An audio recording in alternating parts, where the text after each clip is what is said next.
I remember the exact moment my entire life became a lie. It wasn't a screaming fight.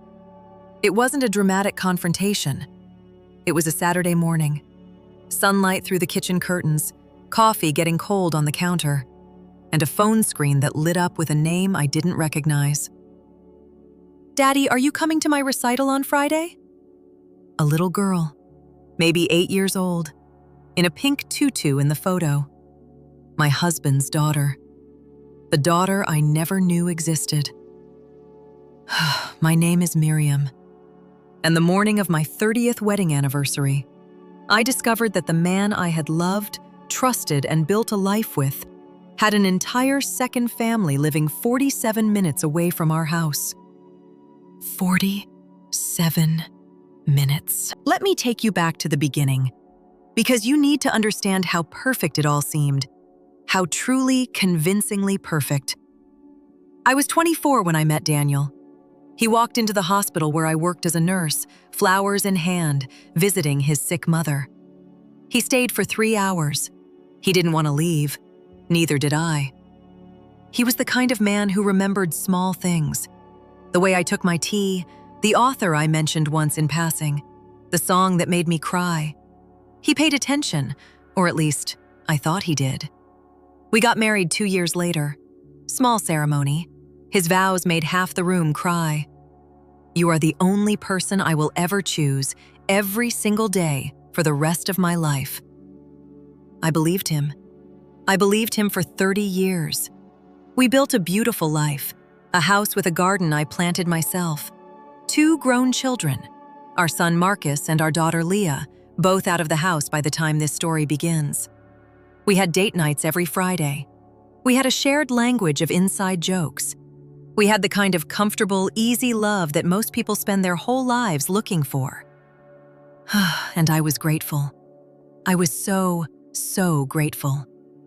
Daniel worked in commercial real estate, traveled frequently, 2, sometimes 3 nights a week away from home. I never questioned it. Why would I? The man brought me back souvenirs from his work trips. He called every night before bed without fail. He was present when he was home, genuinely present. Or so I thought. Our 30th anniversary was approaching. The kids were planning a surprise family dinner. I had bought a new dress. Daniel had hinted at a trip to Portugal, somewhere we'd always talked about going. I was happy. I want you to sit with that for a moment. I was happy. Completely, genuinely, foolishly happy. It started with something small.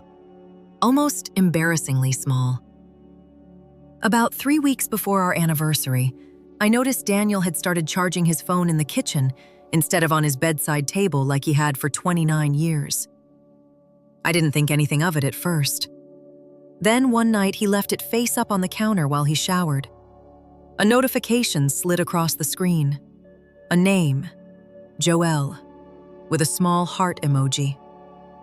I told myself it was a work contact. Some women have heart emojis in their contact names. That's not evidence of anything. But something, some quiet, ancient part of me, wouldn't let it go. I am not proud of what I did next, but I am not ashamed of it either. I waited until Daniel was asleep. I picked up his phone from the kitchen counter. The passcode. After 30 years, I knew the passcode. Our anniversary date. Our anniversary date. I opened the messages with Joelle. I read them for 45 minutes. Standing in my own kitchen, in my own house, in the life I had spent 30 years building. What I found, I can't even fully describe. Her name was Joelle Hartman. She was 38 years old. She had been with my husband for 11 years. They had a daughter together, 8-year-old Emma, the girl in the pink tutu. They had a shared apartment in a city 47 minutes from our home. They had inside jokes. They had a shared language. He had told her he loved her 3 times in the last week alone. He had told her she was his whole heart. His whole heart. I put the phone back down, exactly where I found it, face up, screen dark. I walked to the bathroom, turned the cold tap on full, and pressed my hands flat against the sink and just breathed. I didn't cry. I couldn't cry. I think something in my brain just switched off. I went back to bed. I lay down next to my husband. I listened to him sleep. And I started planning. Over the next 4 days, I did my research. Quietly, carefully, methodically. I went through 11 years of bank statements I had never thought to look at closely. There it was, a second rent payment every single month. Grocery runs in a neighborhood we'd never visited together. A second car insurance policy. Birthday gifts, Christmas gifts, a child's school fees. He had built her a life using money we earned together. I also found something else, something that made my blood run ice cold. A property deed in both their names. Not an apartment, a house. He had bought her a house. 2 years ago, while I was recovering from knee surgery, while he was working in the city, he was buying another woman a house. And I never knew. I want to be honest with you. There was a moment, just one moment, where I thought about confronting him right then. Just walking into the living room and screaming the truth at him until the walls shook. But I didn't. Because here is what I understood in that cold, clear, terrible moment of clarity. If I confronted him too soon, he would have time to hide things, move money, get lawyers, control the narrative. I needed him to not know that I knew. For 3 more weeks. Have you ever had to smile at someone who has destroyed you? Have you ever had to pour them coffee and ask about their day and kiss them on the cheek while knowing everything? For 22 days, that was my life. I called a lawyer the morning after I found out. A woman named Patricia, who a colleague had used in her own divorce 2 years prior. Patricia was sharp, quiet, and absolutely ruthless. I liked her immediately. Patricia told me exactly what I needed to do. Photograph everything, download everything, document everything. We needed ironclad proof before I made a single move. So I did. I made copies of every bank statement going back 11 years. I photographed the property deed.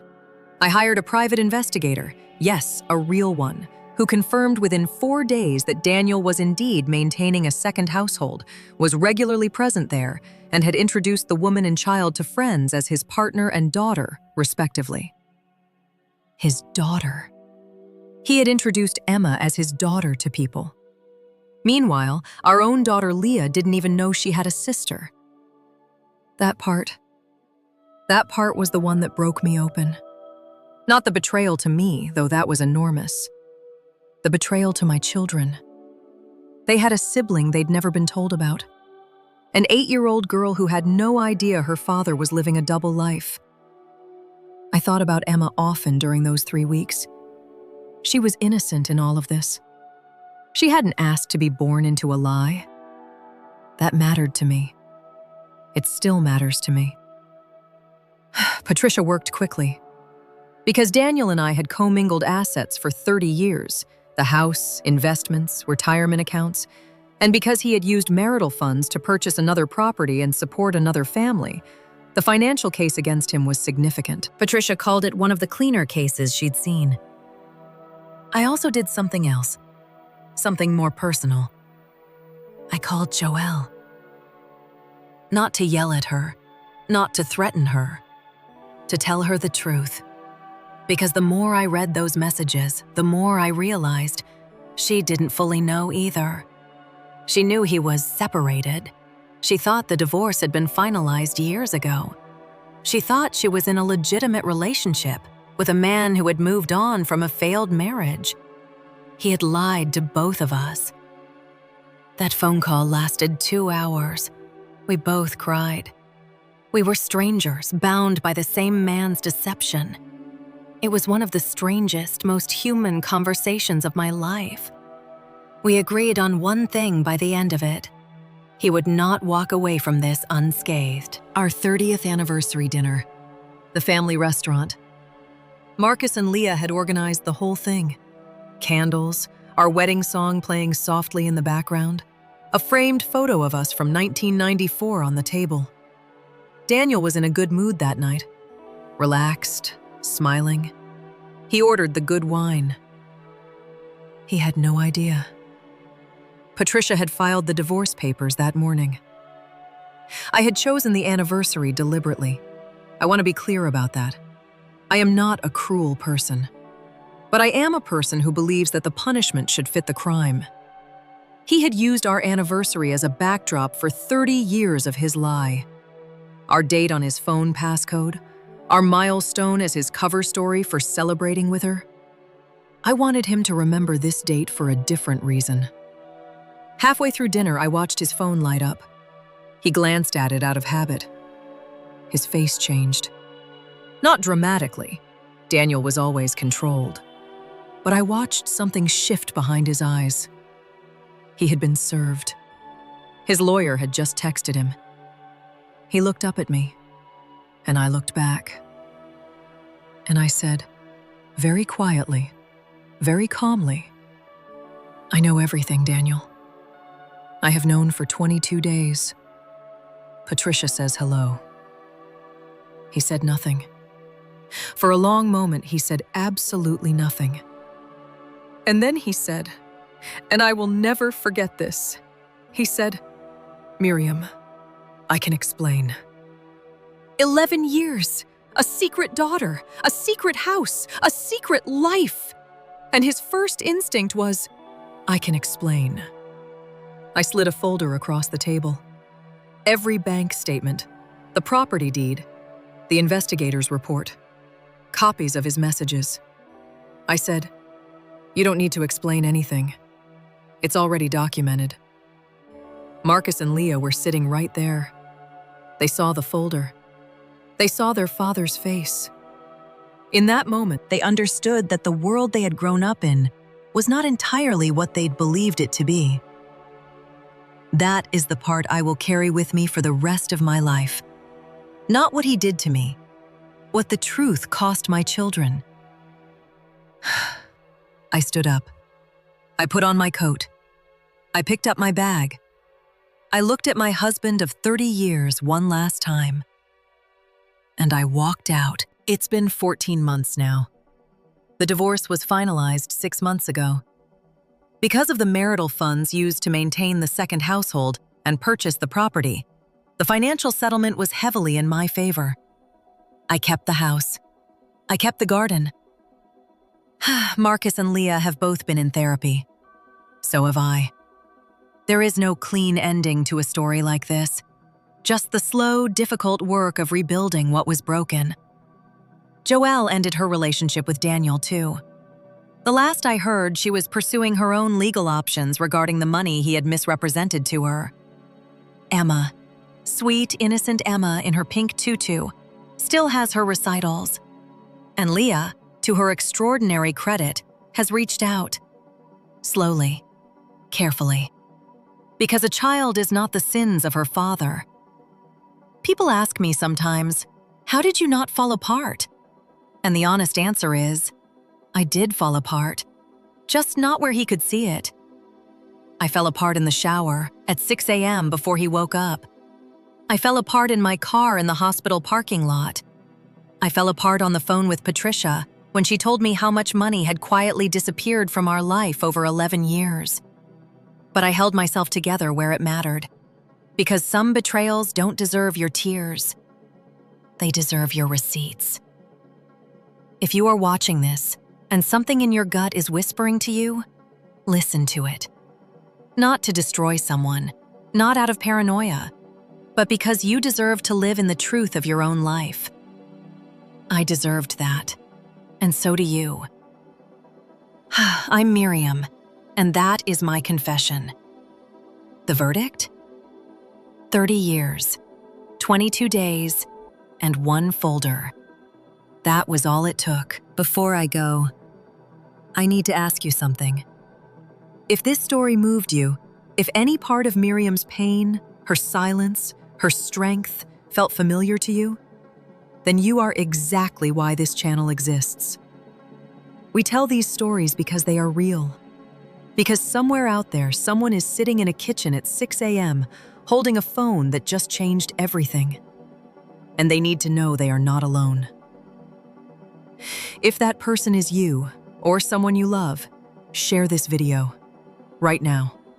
It might be the thing that gives them the courage to take that first step.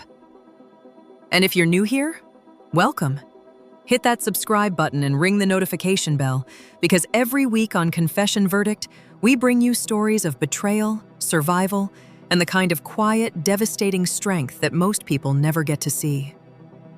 We have stories that will make your jaw drop, stories that will make you ugly cry, stories that will make you stand up and cheer. You don't want to miss what's coming next. Drop a comment below and tell me, what part of Miriam's story hit you the hardest? Was it the 22 days of silence? The anniversary dinner? Or that very last line?